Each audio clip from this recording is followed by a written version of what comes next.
1장 4절과 5절의 말씀을 봉독하겠습니다.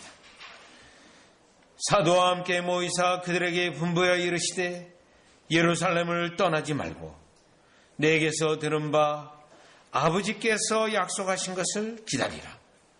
요한은 물로 세례를 베풀었으나 너희는 몇 날이 못되어 성령으로 세례를 받으리라 하셨느니라.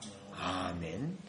자, 지금 사도행전 1장 1절에서 5절 그리고 8절까지는 이와 같이 예수 그리스도가 부활하신 후에 제자들에게 마지막 당부하신 말씀을 기록하고 그리고 하늘로 올라가신 내용의 그 말씀에 해당이 되어지는데 사도행전의 서문에 해당되어지게 됩니다. 그러면 이 사도행전 1장에 부활하신 후 누가복음에 기록되어 있지 않고 사도행전에 기록이 되었는데 부활하신 후에 자신이 이제 아버지의 약속한 대로 성령을 보내주실 것을 지금 제자들에게 말씀하고 있는데 사도행전 1장 이후 이 본문 이후로 이제 사도행전 2장에 성령이 약속된 대로 임하시고 그리고 3장 이후로는 사도들이 사역하는 내용으로 계속 되어집니다. 따라서 사도행전은 성령이 사역하는 것에 초점을 두고 이 일에 주된 일을 하시는 이가 그리스도시라는 것을 분명히 말씀하고 있습니다. 그런데 지금 4절 5절은 예루살렘을 떠나지 말고 성령을 기다리라고 하는 명령의 말씀을 하신, 왜 이 명령을 하시고 이 말씀을 하셨는가? 그 이유는 무엇인가? 또 이 말씀과 사도행전 전체와는 어떠한 연결점을 가지고 있는가를 살펴보려고 합니다. 특별히 여러분 이 명령을 하실 때 4절에 보면 예루살렘을 떠나지 말고 이렇게 돼 있어요. 아주 명령을 하실 때 실제적인 명령이에요. 예루살렘을 떠나지 말고. 사실 이 명령은 예수님이 십자가에 돌아가신 예루살렘입니다. 예수 그리스도를 십자가에 죽였던 그들이 포악함과 잔악함과 정치적인 것과 또 음모를 꾸미는 것, 그들의 악함은 제자들이 너무나도 뼈저리게 체험을 했습니다. 그렇기 때문에 이 제자들, 사도들의 입장에 이해한다면 어떻게 하든지 이 예루살렘을 빨리 떠나야 되는 겁니다.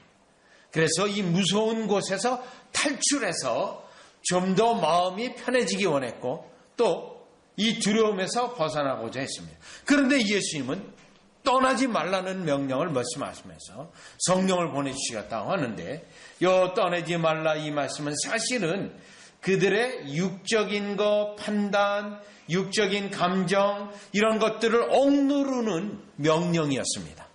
그리고 실제적으로 이들의 육신을 지배해서 모든 일을 이루시는 진정한 주체는 성령님이 있음을 예수님을 말씀하시면서 그 성령님을 오기까지 기다리려고 하는 명령을 이들에게 주신 것입니다. 자, 그러면 왜 예수 그리스도는 이 시점에서 이 명령을 했는가? 또 예수님의 부활과 또 승천 그리고 예수 그리스도께서 성령을 보내신 이 시차 속에서 과연 하나님의 구속사 속에 무슨 의미가 있는가를 본문을 통해 살펴보려고 합니다. 자, 그러면 첫 번째로, 자, 먼저는 육신적인 성향과 감정과 느낌, 감정을 억제하기 위해서 이들에게 예루살렘을 떠나지 말라고 하는 명령을 일단 주셨습니다. 그리고 나서 예수님이 명령하신 것은 내게서 들은 바 아버지께서 약속하신 것을 기다리라. 예수님으로부터 계속 들은 바가 있는데 그 들은 바 약속은 아버지께서 약속하신 것을 기다리라는 겁니다. 아버지께서 성령을 보내주시기로 약속을 하셨는데 그 약속을 기다리라는 겁니다. 이들이요. 그러기 위해서는 예루살렘을 빨리 떠나고 싶은 인간적인 욕망도 억제해야 되는 이 명령이었습니다. 그러면 예수님이 성령을 보내주실 터이니 너희들이 그냥 이곳에 있어라 이렇게 말씀하실 수도 있는데 왜 이 본문은, 예수님의 말씀은 아버지께서 약속하신 것이라고 하는 이 내용을 분명히 말씀했나? 이 부분은, 예수님의 이 말씀은 아버지가 성령을 보내주시겠다고 하시는 그 약속의 말씀을 예수님은 사실은 요한복음 14장, 15장, 16장에서 했었어요. 그런데 사실 아버지는 구약에서 예수 그리스도를 보내주실 것을 약속하셨고, 또 예수 그리스도만을 보내주시는 것으로 약속만 한 것이 아니라 성령도 보내주실 것으로 약속했어요. 그래서 때로는 많은 신학자들이 성부시대, 성자시대, 성령시대로 나누는데 잘못된 겁니다. 우리 주님이 약속하실 때는 성부, 성자, 성령의 역사가 거의 동시에 언급되고 있기 때문에 이 시대가 어떤 특정 삼위 가운데 위의 시대로 되어 있지 않고 성부와 성자와 성령께서 각 위가 구속사 속에서 그 하시는 각각의 일을 하고 있음을 볼 수 있는데, 구약에서도 성령을 약속해 주셨습니다. 그 약속은 창세기 17장부터 약속해요. 창세기 3장에 예수 그리스도에 대한 약속이 있고, 창세기 17장에 성령에 대한 약속이 있고, 더 구체적인 것은 신명기 30장 6장에 6절에 신명기 30장 6절에 성령을 약속하고 계십니다. 따라서 우리가 구약 성경을 볼 때 아버지께서 약속하신 성령이라 할 때 예수님이 이 땅에 오셔서 아버지가 성령을 보내주신다고 하는 그 약속뿐만 아니라 구약에서도 약속을 볼 수 있는데, 다 같이 이사야서 44장을 보고 있습니다. 특별히 포로기 선지자들이 다 약속했습니다. 성령을요. 그래서 이사야 선지자도 약속했고요. 또요, 에레미야 선지자도 약속했습니다. 에레미야 선지자가 그리스도를 약속했고, 또 성령도 약속했어요. 에스겔 선지자도 그리스도에 대한 예언이 있고, 또 성령에 대한 약속에 또 예언이 있습니다. 왜요? 아버지가 성령을 보내겠다고 하는 약속이 이미 구약에 있기 때문에 그렇습니다. 자, 이사야서 44장 3절 4절로 보시면 44장 3절 4절입니다. 나의 목마른 자에게 물을 주며 마른 땅에 시내가 흐르게 하며 나의 영이 성령님이에요. 물론 이사야서 40장 41장에 나의 의로운 종을 보낼 것을 약속하고 있어요. 또 이사야서 49장에서 53장 그리스도를 약속하고 있어요. 그것과 동시에 성령도 약속하고 있어요. 성령을 보시죠. 나의 영을 내 자손에게, 나의 복을 내 후손에게 부어주리니 그들이 불 가운데서 솟아나기를 시냇가의 버들같이 할 것이라. 그러면 여러분, 이 성령을 약속하고 있는데, 그러면 왜 성부께서는 이 성령을 약속하셔야 되나요? 그리스도에 대한 예언을 말씀하시는 거로 끝나지 아니하고 왜 성령을 약속하셨나요? 이사야서 53장으로 보면 이유를 알 수 있어요. 이사야서 53장 1절. 왜 예수 그리스도만으로 약속하는 것으로 끝나지 않고 이미 일찍이 모세가 성령의 약속을 그가 전한 것 같이 이사야 선지자는 성령의 약속을 하나님 성부의 뜻에 따라 전했는가? 53장 1절이에요. 우리가 전한 것을 누가 믿었느냐? 여호와의 팔이 누구에게 나타났느냐? 요겁니다. 이 이사야 시대의 특징이 무엇입니까? 선지자가 아무리 하나님의 여호와의 말씀을 전해도 믿지 않아요. 믿지 않아요. 그리스도에 대한 약속의 말씀을 해도 이들이 믿지 않습니다. 예수님이 오시기 전 800년 전이에요. 800. 이사야 시대가 믿지 않습니다. 그러면 이들이 정작 믿으려면 누가 와야 되죠? 지금 이사야서 53장 1절. 여호와의 팔이 누구에게 나타나요? 누가 나타나야 됩니까? 성령님이 나타나야 돼. 그래서 이사야서 53장 1절은, 이사야서 53장 전체는 그리스도에 대한 메시아에 대한 예언이지만 1절은 성령에 대한 예언입니다. 성령을 보내주셔야 비로소 그리스도를 믿게 되어져 있고 그리스도의 구속의 사역을 이해할 수 있고 하나님 아버지가 어떻게 그리스도를 통하여 성령의 역사를 통하여 자신의 백성들에게 영적 생동감이 있고 하나님의 언약 백성을 일으키는 원리를 결국 성령의 역사로 깨닫게 하여 주셔서 성령의 역사로 그리스도를 믿게 하는 원리가 여기에 있기 때문에 이미 구약 성경에서도 그리스도에 대한 예언과 함께 성령에 대한 성령의 보내심에 대한 예언이 함께 있다라는 것입니다. 자, 그러면 이 구조를 우리가 구약 성경에서 이미 확인해 보았습니다. 그러면 신약 성경에 이르러서 요한복음 14장 16절 17절로 가보시면 지금 예수님이 하늘로 올라가시기 전에 성령을 기다리라. 그런데 아버지께서 약속한 성령이라고 했어요. 구약에서부터 약속하고 예수님이 이것은 아버지의 뜻이라고 약속한 그 약속이 요한복음 14장 16절 17절이에요. 내가 아버지께 구하겠으니 그가 또 다른 보혜사를 너에게 주사. 또 다른 보혜사예요. 그러면 여러분 보혜사가 몇 분 계시죠? 2분이 계세요. 또 다른 보혜사. 예수 그리스도가 보혜사이고 성령이 또 다른 보혜사예요. 또 다른. 누구야? 그러면 주체는 누구예요? 여기서 주체는 성부 하나님이에요. 성부 하나님. 성부 하나님이 아들로 보혜사를 보내시고 또 다른 보혜사이신 성령을 보내신다. 누가요? 성부께서. 그런데 16절 내가 아버지께 구하겠으니 아들이 아버지께 성부에게 구합니다. 그가 또 다른 보혜사를 너에게 주사 영원토록 너희와 함께 있게 하리니 목적은요 하나님의 백성으로 영원토록 있게 하게 하는 목적이에요.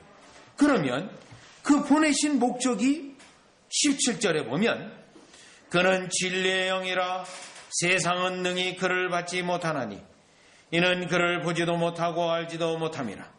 그러나 너희는 그를 아나니 그는 너희와 함께 거하시며 또 너희 속에 계시겠음이라. 성령을 보내시는 목적이 무엇입니까? 진리의 영이에요. 진리에 대하여 모든 것을 가르치시는 분이 성령 하나님이십니다. 그래서 아들은 아버지께 성령을 구했고 아버지는 이미 구약 성경에서부터 자신의 백성에게 성령을 보내실 것을 약속하셨다라는 것입니다. 그렇다면 지금 예수님께서 예루살렘을 떠나지 말고 성령을 기다리라는 것은 이들에게 사도에게 제자들에게 성령을 기다리라는 것은 이제 이 성령님을 통하여 제자들을 가리킬 것이고 또요 사도들을 가리킬 것입니다. 사도들. 그래서 이들이요 어떻게 해요? 구원에 관련된 성경의 중요한 복음의 교리에 대하여 잘 깨닫고 알고 체험하고 이것을 위해서 특별히 지금 주님은 4절에서 아버지께서 약속하신 그 성령을 보내시겠다고 예수님이 말씀하고 있는 것입니다. 진리의 영이십니다. 아들을 믿게 하는 실제적인 영 성령님을 아버지가 약속했다라는 사실을 예수님이 말씀하신 겁니다.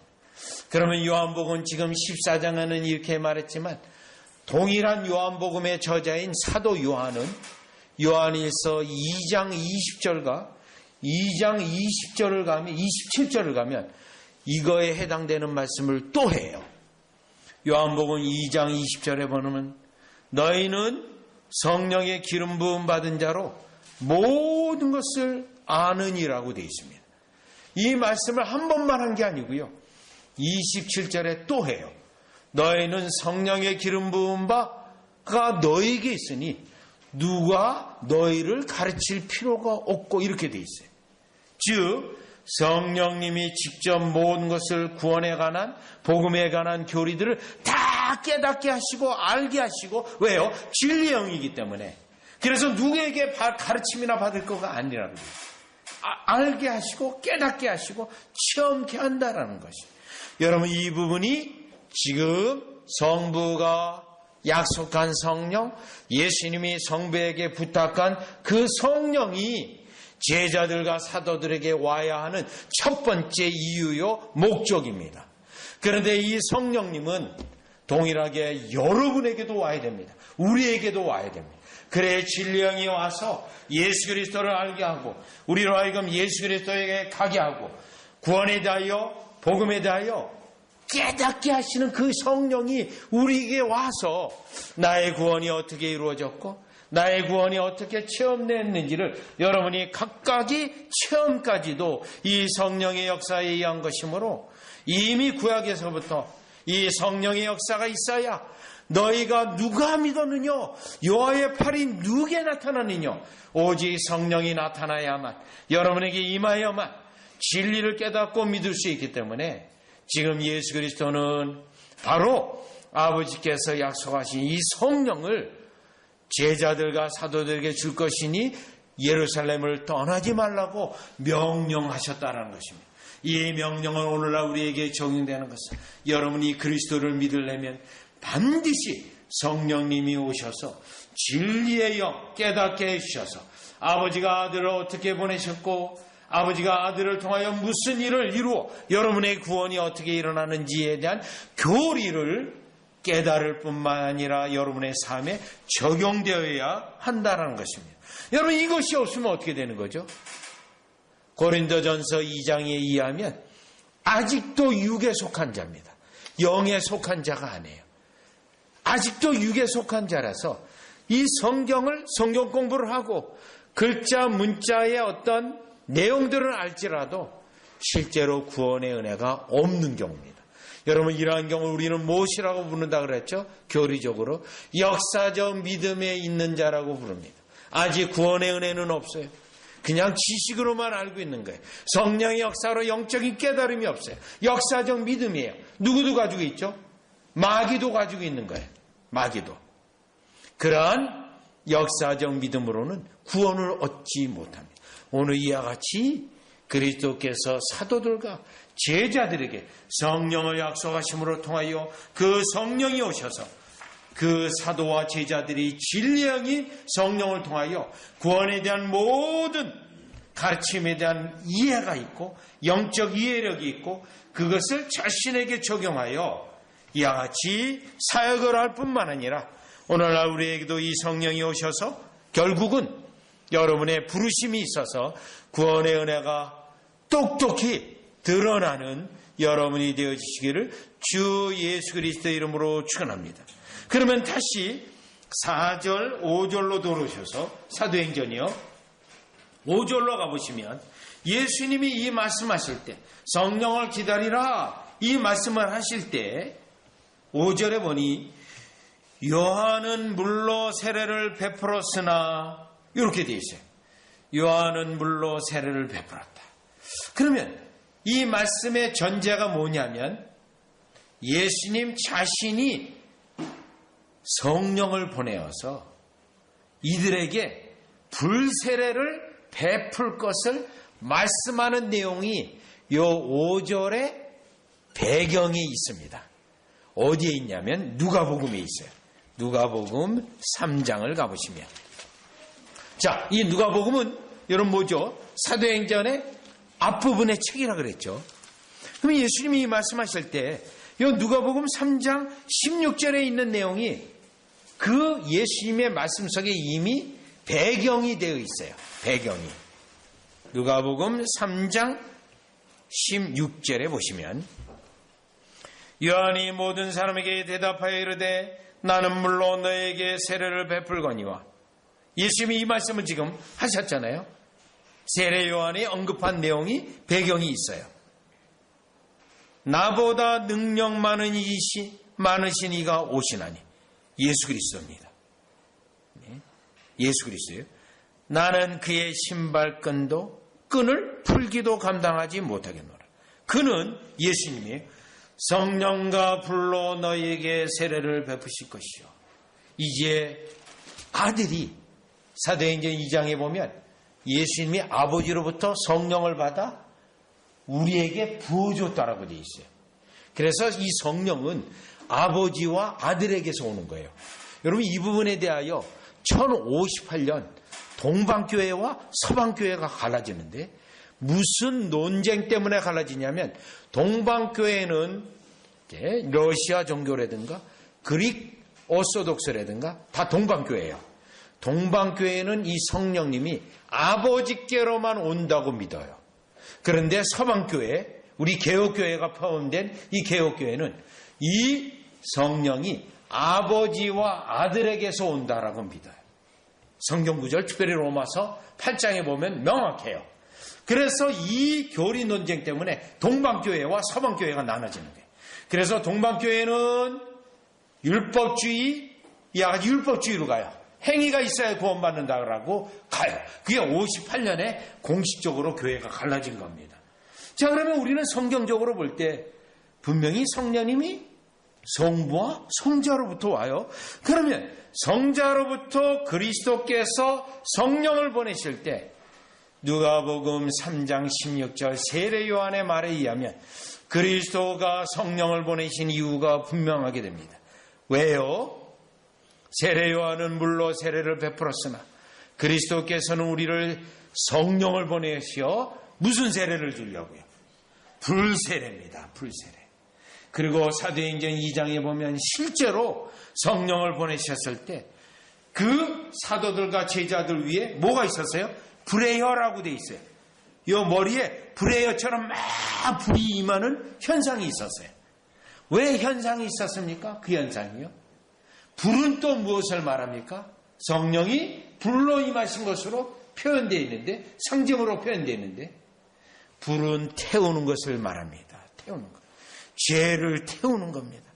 그리스도께서 성령을 보내심으로 우리의 죄를 태워서, 우리의 부패성을 태워서, 또 마치 정금과 같이 금속에 있는 모든 불순물을 제거하기 위하여 뜨거운 용광로로 재련해서 순수한 24K가 나오듯이, 순금이 나오듯이 그리스도께서 성령을 보내시어 우리의 더러운 욕망, 더러운 죄, 더러운 부패된 심령을 태우기 위해서 그리스도께서 성령을 보내신다는 거예요. 그래서 지금 5절에 요한은 물로 세례를 베풀었으나 그 중간에 나는 너희에게 성령을 보내는데, 목적이 뭐죠?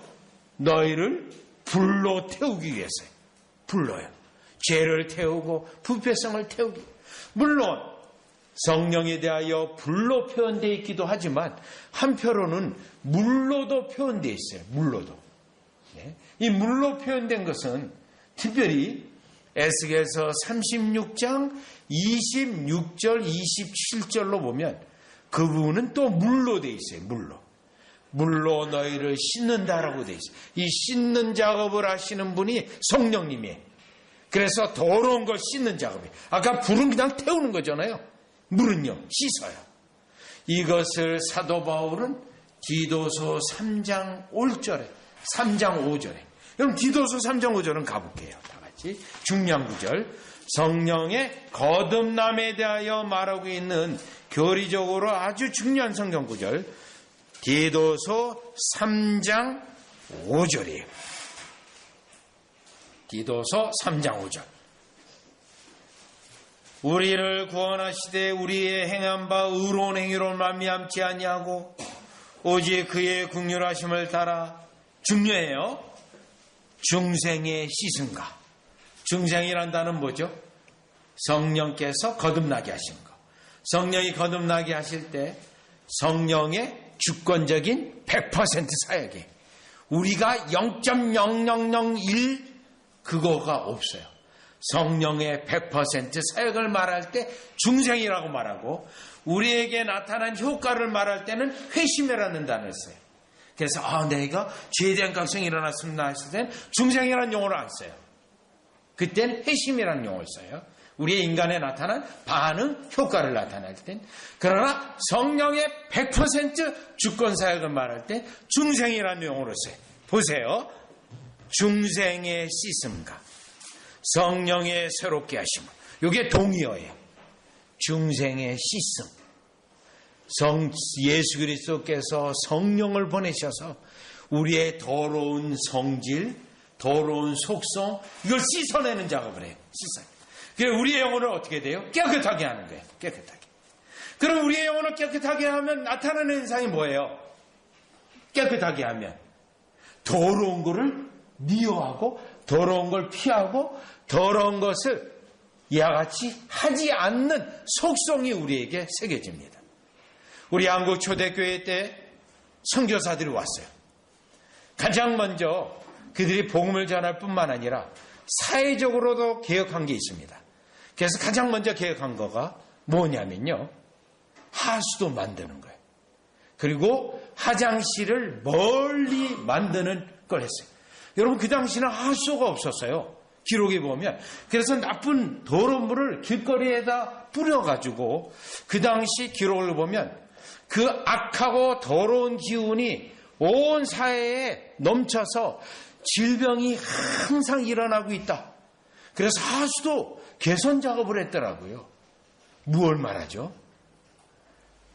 성령의 거룩해 하는 역사와 우리의 위생적인 것과 깨끗해 하는 것이 같이 돼 있어요.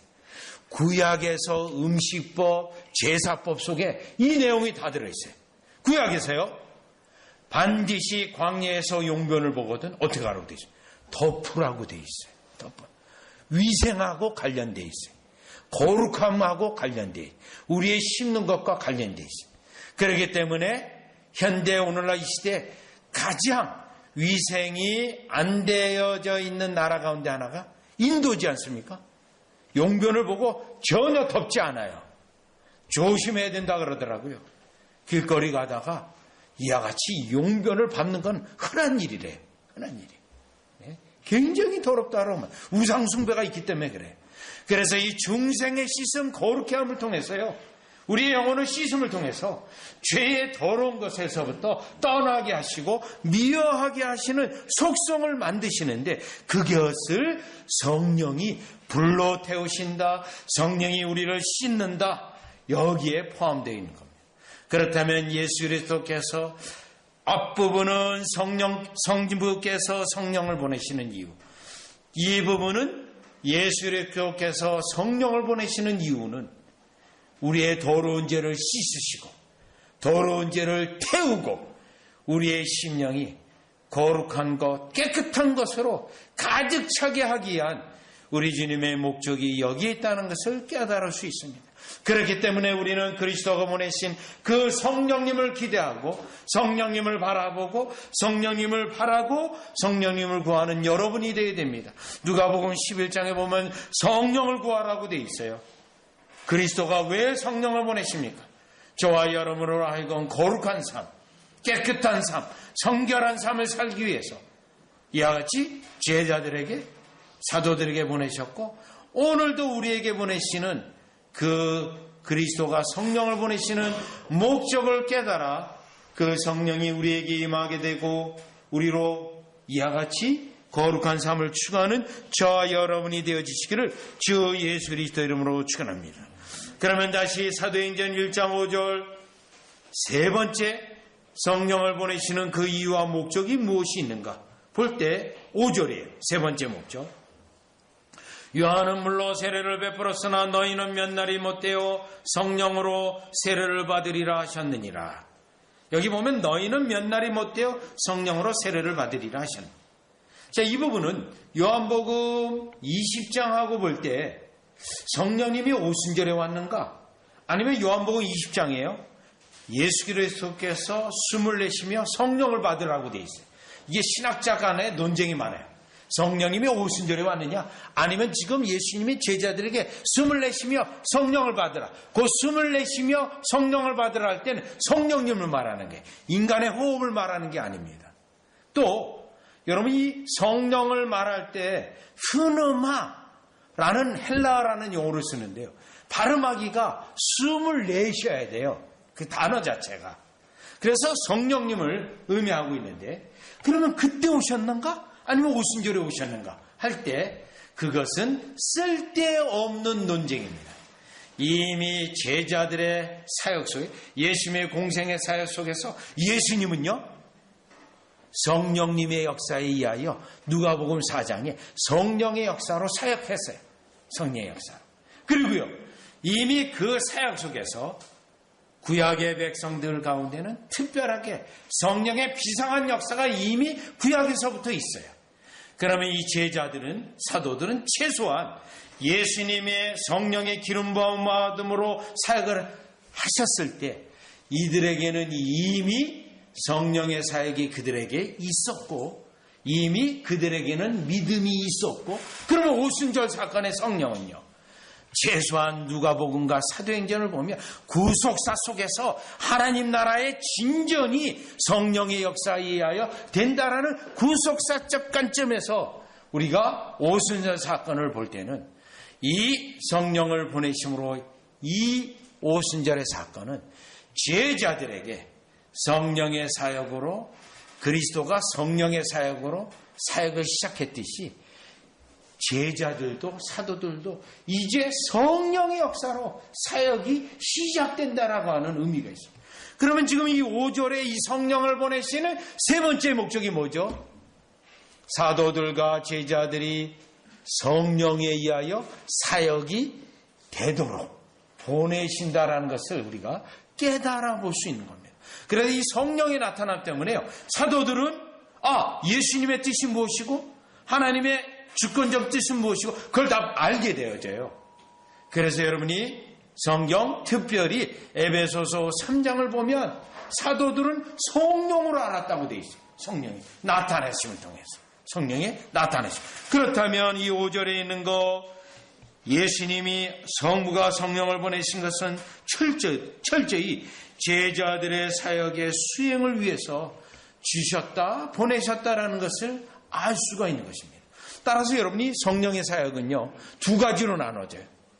구원 사역과 교회 구원 백성이 일어나게 하는 사역으로 교회의 사역, 성도에게 구원이 일어나는 특별 사역, 일반 사역으로 나와요. 그래서 이 성령의 사역으로 사역자들은 사역한다라는 것을 지금 5절에서 깨달아 볼 수 있는 겁니다. 그렇기 때문에 사도 바울과 같은 경우는 자신이 말에 능한 사람입니다. 수사하게 능한 사람이에요. 그런데 그리스도의 일을 할 때, 복음을 전할 때 자기의 수사학을 생각한다거나 자기가 가지고 있는 말 잘하는 기술을 썼다거나 자기가 학식이 많아요.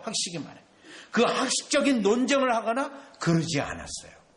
다 같이 고린도전서 2장을 가보십시오. 고린도전서 2장을 가보십시오. 2장 4절 5절.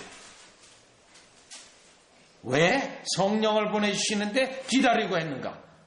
사도들과 제자들이 성령으로 사역해야 되기 때문입니다. 성령으로 사역해야 되기 때문에. 보시죠. 2장 4절. 내 말과 내 전도함이 설득력 있는 지혜의 말로 하지 않고. 요거예요. 사도 바울은 지식이 능한 사람이에요. 학자입니다. 스콜라예요. 스콜라. 가므리엘 문화에서 아주 탁월한 학자입니다. 네. 그런데요, 지혜의 말로 하지 않아요. 억제했어요. 오히려. 다만 성령의 나타나심과 능력으로 하여, 요겁니다. 성령의 능력으로. 그래서 성령을 보내시는 거예요. 오순절 사건에 사도들과 제자들에게 임하는 겁니다. 성령. 오늘날 우리에게도 마찬가지예요. 주님의 일을 하려고 하십니까? 성령님의 이 은혜가 있어야 돼요. 사역에 있는 은혜가 있어야 돼요. 누가 보내줘요? 그리스도가 보내줘요. 왜요? 교회의 머리이신 그리스도가 교회의 사역을 위해서 자신들의 종들이 자신들의 머리와 지혜와 능력으로 하지 않고 오직 성령으로 하도록요. 이렇게 하시는 목적이 5절에 있어요. 너희 믿음이 사람의 지혜에 있지 아니하고 다만 하나님의 능력에 있게 하려 하였노라. 그 믿음이 사도 바울이 말을 잘해서, 설득을 잘해서, 매우 논리적이어서, 아는 게 너무 많기 때문에, 모든 걸 알기 때문에 그게 아니에요. 네. 오직 성령에 의하여 사역을 함으로 사도 바울이 아니고 하나님의 직접 그 영혼을 건지셨다는 것을 나타내기 위해서. 여러분 사도행전에 보면 아테네에 도착합니다. 사도 바울이. 그 아테네는 여러분 어떤 지역입니까? 지금도 헬라 철학이 크게 융성했던 지역으로요. 소크라테스, 히포크라테스, 또 피타고라스, 유명한 철학자들이 다 거기에 나왔어요.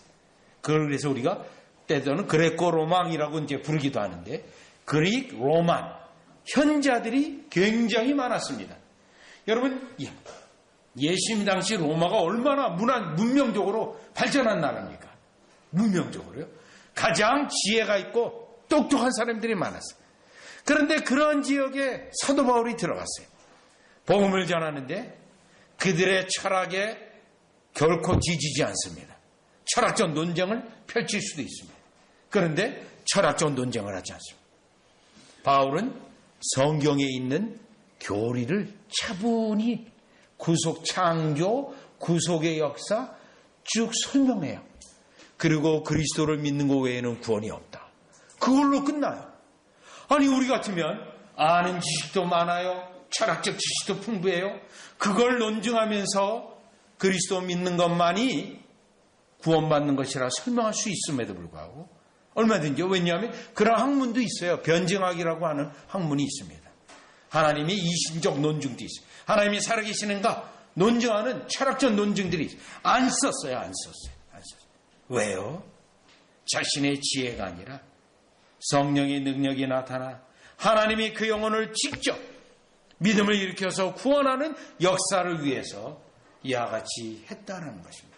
그래서 예수 그리스도는 이들에게 예루살렘을 떠나지 말고 아버지가 약속한, 그리고 내가 그리스도가 그들에게 주리라고, 보내주리라고 약속한 성령을 기다리라고 했는데, 요 세 번째 목적은 그들의 사역을 위해서 철저히 성령의 역사에 의하여 사역을 해야 되기 때문에 이들에게 이 분부를 했고, 예수 그리스도 자신도 철저히 성령의 역사로 누가복음 4장에 사역을 시작했고, 성령의 역사로 지금 부활하시고 마지막까지 성령의 역사로 사역하신 것을 따라서 이와 같이 사도들도 제자들도 성령의 역사에 의한 사역이 되어야 되기 때문에 이와 같이 성령을 기다리라고 명령하시는데, 이 세 가지 목적은 오늘날 우리에게도 동일하게 적용이 되어져서 여러분에게 구원의 은혜에 진리가 있게 하기 위해, 깨닫게 하기 위해서, 또 여러분들이 이 땅에서 복음을 전하고 다른 영혼에게 이와 같이 그리스도를 증거할 수 있도록 성령의 이와 같은 은혜가 임하기를 구하는 여러분 되어지시기를 주 예수 그리스도 이름으로 축원합니다. 기도드리겠습니다. 하나님 아버지, 이미 일찍이 구약 성경서부터 우리 하나님 아버지께서는 그리스도를 약속하시고 성령을 약속하시고 예수 그리스도께서 오셔도 성령을 약속하셨고 본인 자신이 아버지의 뜻에 따라 이와 같이 성령을 보내주실 것을 약속하시고, 그리고 오늘 본문에서와 같이 제자들로 하여금 예루살렘을 떠나지 말고 성령을 기다리라고 하신, 명령하신 이유를 깨닫게 됩니다. 바로 이 성령은 아버지의 영이기도 하시고 예수의 영이기도 하셔서 오늘날 우리의 구원의 은혜, 진리를 온전히 깨닫게 하시는 그 성령으로 오늘 우리에게 충만케 하시고 유효하게 적용되어 구원의 은혜에 있게 하시고 체험되게 하게 하시고, 또한 한편으로는 주의 일을 감당할 때 인간적인 혈과육이 아니고 오직 성령의 지배 아래 가운데, 은혜 가운데 은사로 일할 수 있도록 축복하여 주시옵소서. 예수님의 이름으로 기도리옵나이다. 아멘.